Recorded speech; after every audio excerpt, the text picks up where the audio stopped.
지난 목요일 저녁에 우리 문화의 전당에서 당진대 합창자가 있었는데 우리 할렐루야 찬양대 너무 잘했고 자랑스러웠고 또 하나님께 영광 돌렸어요. 우리 더 잘하시라고 박수 한번 보내드리겠습니다. 어느 날 하나님께서 두 천사를 땅에 보내시면서 한 천사에게는 기도라고 하는 바구니를, 그리고 다른 천사에게는 감사라고 하는 바구니를 주시면서 가득 채워라 명령하셨어요. 며칠 후에 땅을 다녀온 두 천사가 보고를 하는데 기도 바구니는 더 이상 들어갈 수 없을 정도로 가득 차 있었는데 감사 바구니는 텅텅 비어 있었다는 교훈적인 이야기가 있어요. 기도의 바구니를 오늘날 우리에게 주시옵소서의 신앙이고, 감사의 바구니는 오늘날 우리에게 감사합니다의 신앙인데, 이 두 신앙의 차이가 굉장히 큽니다. 물론 우리는 능력이 많고 우리를 사랑하시는 하나님 아버지 앞에 주시옵소서 기도해야 됩니다. 잘못된 거 아닙니다. 그러나 문제는 감사는 하나도 안 하고 맨날 주시옵소서 이렇게만 기도하는 신앙은 온전한 신앙이 아닙니다. 본문 내용은 여러분들이 잘 아시는 대로 10명의 나병 환자가 있었어요. 한센병이라고 그러죠. 문둥이라고도 그랬어요. 그런데 이 10명의 나병 환자가 예수님으로부터 깨끗하게 고침을 받았어요. 굉장한 은혜를 입게 됐는데 문제는 돌아와가지고 예수님 감사합니다 이렇게 감사한 사람은 적고 감사하지 않은 사람이 훨씬 더 많았다, 그런 건데요. 이 말씀을 통해서 우리가 깨달을 수 있는 몇 가지의 교훈이 있으니, 첫째는 뭐냐? 감사는 결코 쉬운 일이 아니다. 감사를 너무 쉽게 생각하면 안 됩니다. 우리가 오해하는 게 있어요. 어떤 사람이 죽을 병에 걸렸다가 하나님의 은혜로 살았다, 그런 얘기 들어보셨죠? 그러면 아마도 그 사람은 평생토록 하나님께 감사하면서 살 것이다 하는 생각이 오해입니다. 물론 그런 사람이 있을 수 있겠는데요, 모두가 그런 거는 아닙니다. 나병 환자가 고침을 받았다고 그랬잖아요. 10명이 고침을 받았다고 그랬잖아요. 그런데 본문 12절로 16절 말씀을 보시면 이 나병 환자들이 예수님을 만났는데 멀리 서서 소리를 높여 우리를 불쌍히 여기소서 그럽니다. 이 나병 환자가 얼마나 불쌍한지 아세요? 이때 딱 나오면 좋은데요. 우선 이 사람들은 나병에 걸리게 되면은 부정한 자라고 하는 낙인이 찍혀가지고 사람들하고 접촉하면 안 됩니다. 그래서 누군가가 나에게 가까이 오게 되면은 입술을 가리고 나는 부정한 사람입니다. 나는 부정한 사람입니다. 나에게 가까이 오지 마세요. 이렇게 얘기해야 됩니다. 그리고 레위기 13장 45절로 46절에 보시면 나병 환자는 옷을 찢고 머리를 풀고 윗입술을 가리고 외치기를 부정하다 부정하다 할 뿐만 아니라 병 있는 날 동안은 늘 부정한 것이라 그가 부정한 조 혼자 살되 진영 밖에서 살지니라. 그래서 가족과 함께 살 수 없고 추방됩니다. 그래서 그들끼리 살아야 돼요. 그래서 과거에 우리나라에도 문둥이촌이 따로 있지 않았습니까? 또 소록도가 유명한 나병 환자 수용소가 있고요. 여수의 그 애양원이 바로 그렇습니다. 그런데 어떤 경로로 나병에서 고침을 받았다 그래도 자기 맘대로 자기 집에 못 갑니다. 제사장에게 가가지고 제가 나병 환자였었는데 부정한 사람이었는데 이제 고침을 받았습니다. 확인해 주세요. 그래서 너는 이제 고침을 받았으니 집에 돌아가도 좋다. 이래야만 집에 돌아갈 수가 있었던 겁니다.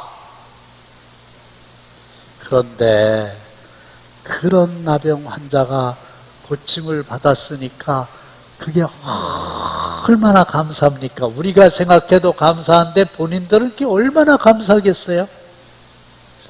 저는 2달 넘게 이 당뇨약을 끊고 조절되는 것에 대해서 여러분들은 잘 모르지만 저는 엄청나게 하나님께 감사하고 있거든요. 그런데 문제는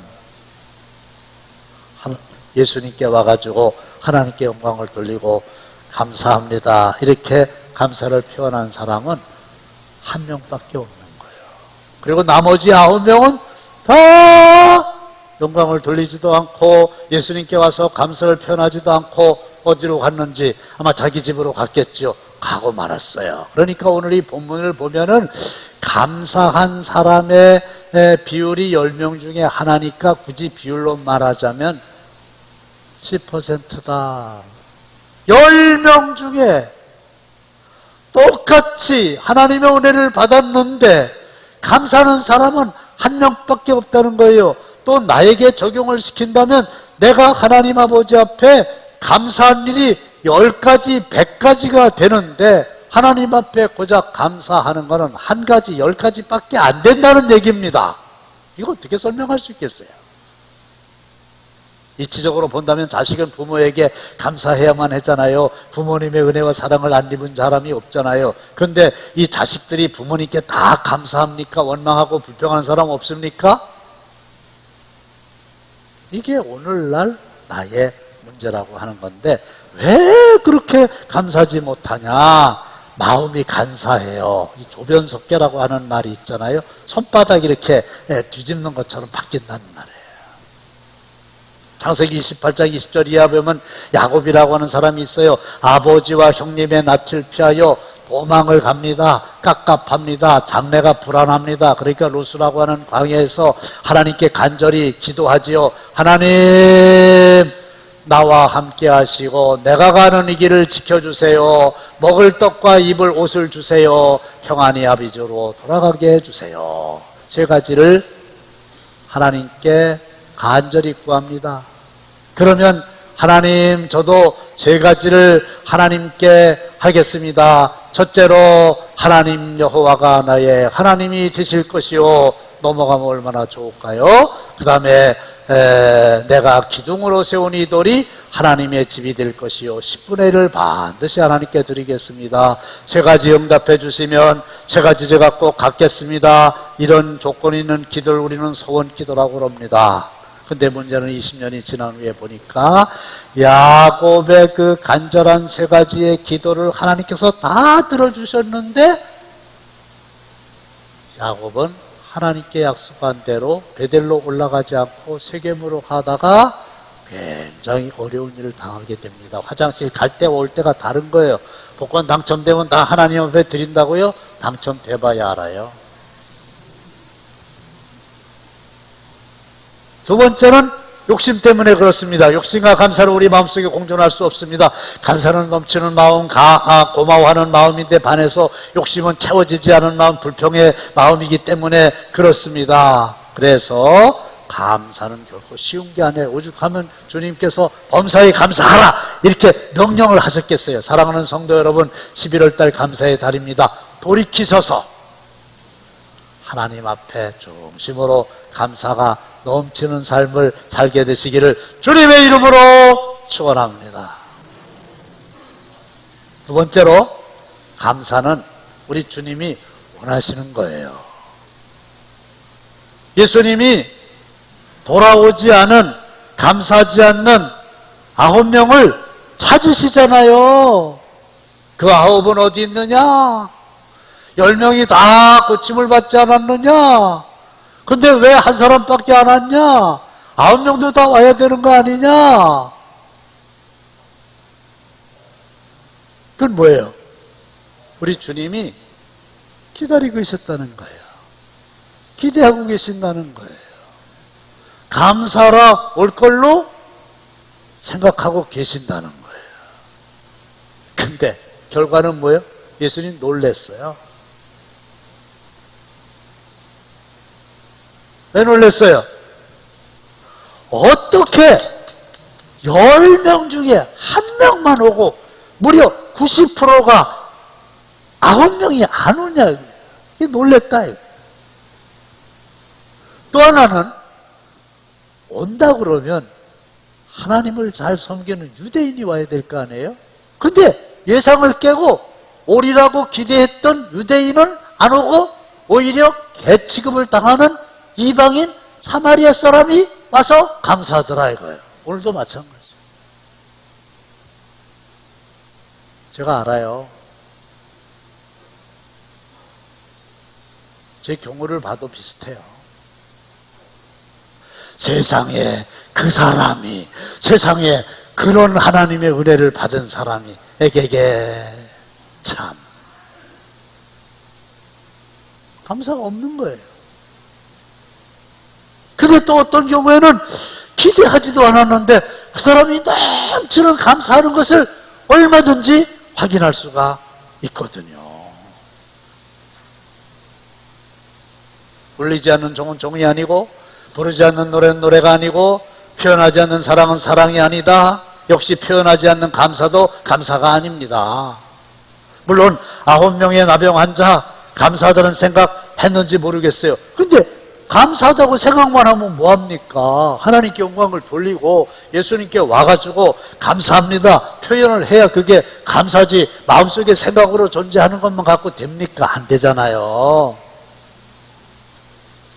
주님은 감사하기를 원하시는, 왜 원하시는지 아세요? 여러분들이 잘 아시는 대로 별빛을 보고 감사하면 달빛을 주시고, 달빛을 보고 감사하면 햇빛을 주시고, 햇빛을 보고 감사하면 해보다 더 밝은 천국을 주시느니라. 할렐루야.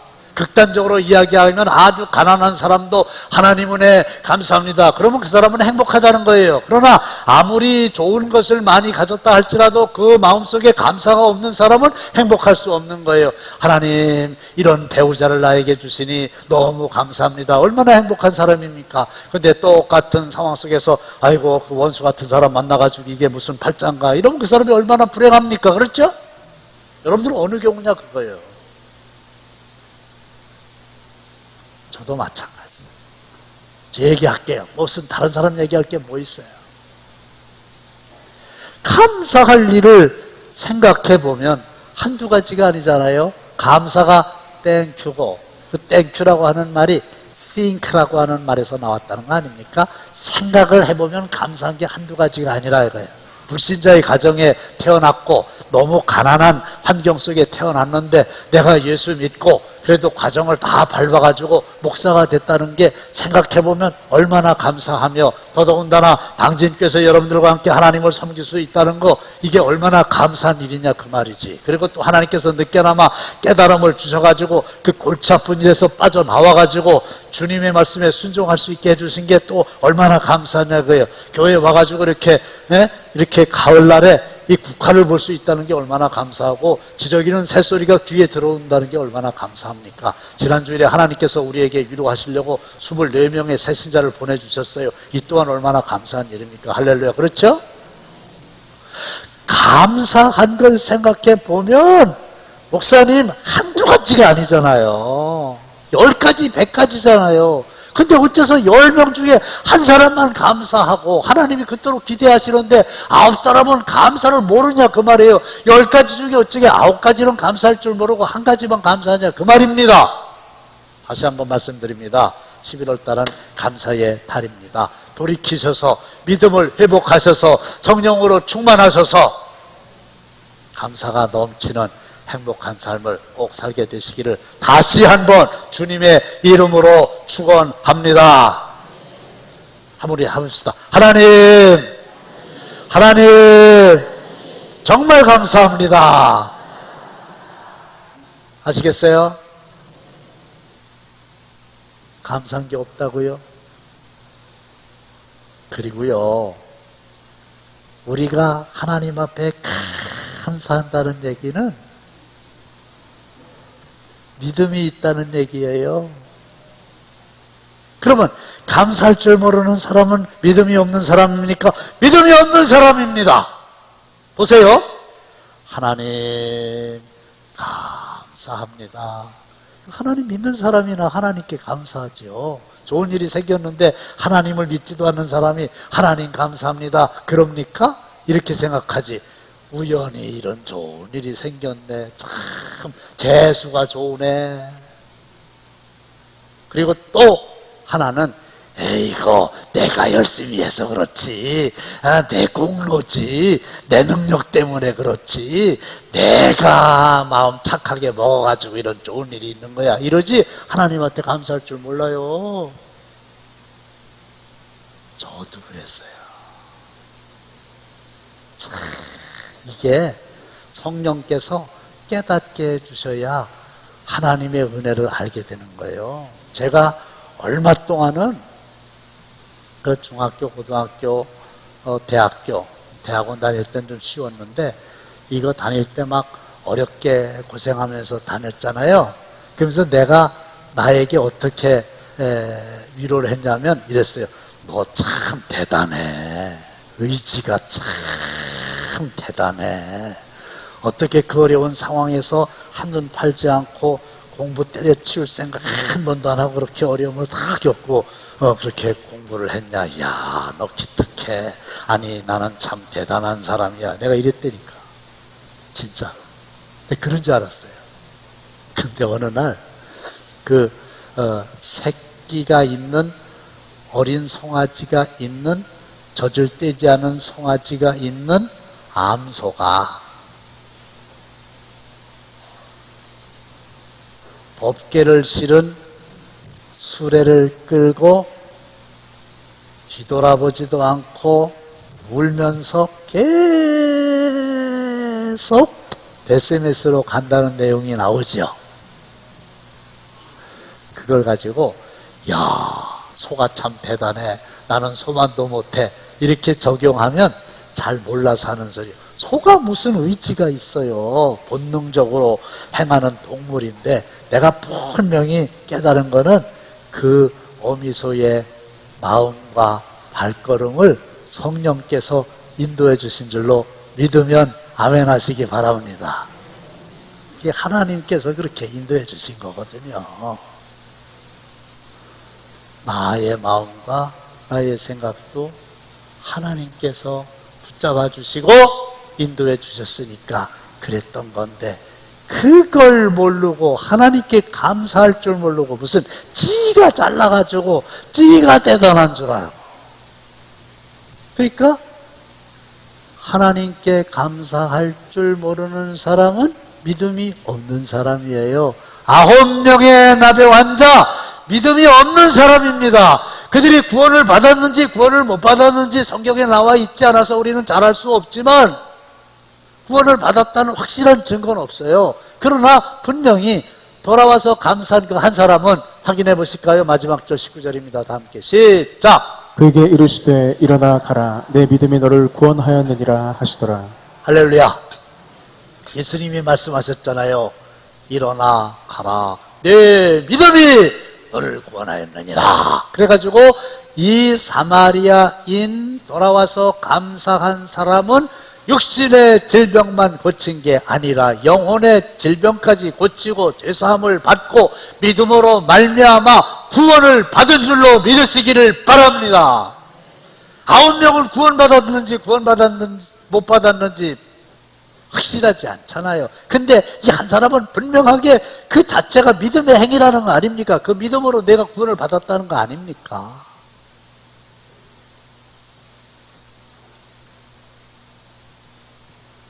말세의 특징이 있어요. 디모데후서 3장 2절에 보시면 사람들이 자기를 사랑하며 그래가지고 자기밖에 몰라요. 극단적인 이기주의입니다. 결혼을 안 한대요. 미쳤다고 하냐 그거요. 결혼을 했어도 애를 안 낳는다는 거예요.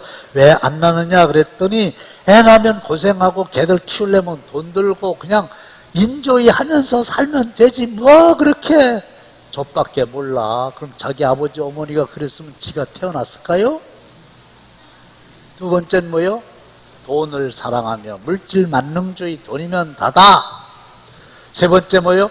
자랑하며 교만하며 모르는 게 없어요. 다 선생님이에요. 다 잘났어요. 다 박사님이세요. 다 들으려고 안 하고 말하기에 바빠요.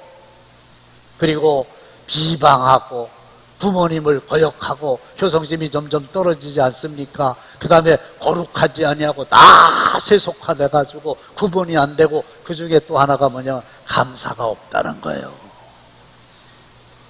학교에서 학생들도 선생님께 감사하는 마음 사라진 지 오래요. 이 잘못된 게 교회 안에까지 들어올까봐 걱정이에요. 어떻게 그렇게 감사할 줄 모릅니까?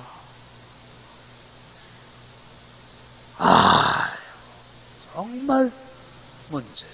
우리나라 4대 중증 질환이 있다는 거 아닙니까? 암과 심장질환과 뇌혈관 질환과 희귀성 난치병이라는 거예요. 여러분들 어려우실수록 어느 보험회사든지 암보험 좀 꼭 드세요. 암에 걸렸다는 소식 듣게 되면 제가 성도님들 찾아가가지고 제일 궁금한 것 중에 하나가 보험 들으셨어요? 이거 물어보고 싶은데 차마 물어보지 못하는 집도 있어요. 그런데 어떤 집은 목사님 너무 어려워가지고 그동안 들었었는데 깼어요. 그런데 그 다음에 이렇게 암이 걸렸네요. 실제로 있는 얘기 얼마나 안타까운지 몰라요. 암하고 싸우기 전에 돈하고 싸워야 되잖아요. 그러니까 보험 들으세요. 꼭 타먹을 생각 하지 말고. 근데 어느 사회학자가 말하기를 이 4대 중증 질환보다 더 무서운 병이 있다. 그게 뭐냐? 불감증이라고 하는 병이다. 우리나라에는 안전불감증이라고 하는 무서운 병이 있다. 세월호 참사도 안전불감증 때문에 일어난 사고다. 근데 이 안전불감증보다 더 큰 문제가 뭐냐? 도덕불감증이다. 죄를 짓고도 창피한 줄 몰라요. 연쇄살인범이 고개 빳빳이 들고 현장 검증합니다. 그런데 이 안전불감증보다도 도덕불감증보다도 더 고약한 심각한 질병이 있으니 그게 바로 뭐냐? 감사불감증이라는 거예요. 감사할 줄 몰라요.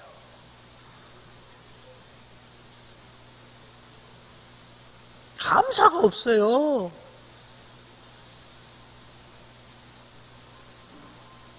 도와주다가 어쩌다가 내 형편이 어려워가지고 스톱하면 그동안 도와준 거에 대해서 감사하다가 아니라 왜 끊었냐고 욕하고 달려들어요.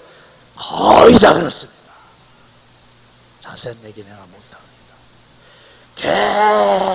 계속 뭔가를 이렇게 내가 주잖아요. 계속 정기적으로 주잖아요.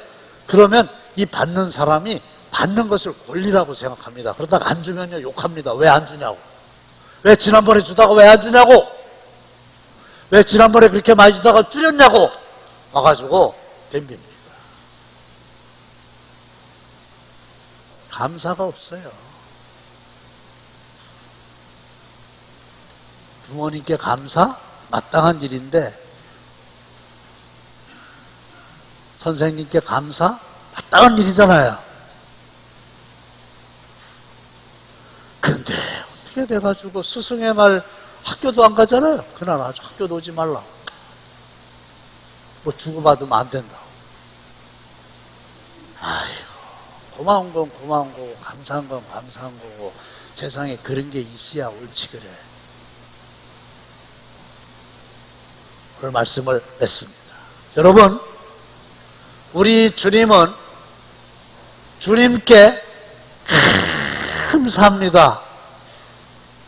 이렇게 감사드리기를 기대하고 기다리고 계신다는 사실을 기억하시고 풍성한 감사의 삶을 회복하시기를 축원합니다. 주님이 기다리신다니까요. 그 아홉 어디 갔냐? 그때 내가 그 고쳐준 사람 다 어디 갔냐? 새벽에도 부르시는 거예요. 찾으시는 거예요. 왜 안 오냐?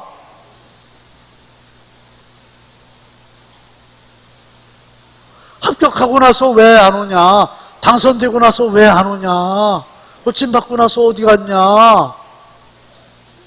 찾으시는 거예요. 감사의 자리 와야 되는데 어디 갔냐 그거요. 하나님의 은혜로 감사한 일을 맞이했는데 감사할 줄 모르는 사람이 구원을 받을 만한 믿음이 있느냐 그거요. 감사가 쉬운 일이 아니에요. 그렇죠? 나를 보면 알 수 있잖아요. 아이고 하나님 화장실 갈 때 얘기요. 이 문제만 해결해 주시면 원이 없겠습니다. 일생 주님만을 위해서 살겠습니다. 하나님이 응답해 주셨어요. 화장실 갔다 왔어요. 뭐가 이제 급합니까? 싹 변해가지고 말이에요. 언제 그러냐는 거지. 감사가 쉬운 게 아니에요. 근데 정말 감사하면 하나님은 더 큰 감사로 우리에게 갚아주시는 줄로 믿고, 원망, 불평, 부족한 거에 집중하지 말고 이미 주신 것에 대해서 감사하고, 범사에 감사하라 하신 말씀이 나를 향한 하나님의 뜻이라고 그랬는데, 하나님 감사합니다. 부모님 감사합니다. 선생님 감사합니다. 이렇게 해서 감사가 넘치는 그 행복한 삶 살 수 있거든요. 그런 11월 한 달이 다 되시기를 주님의 이름으로 축원합니다.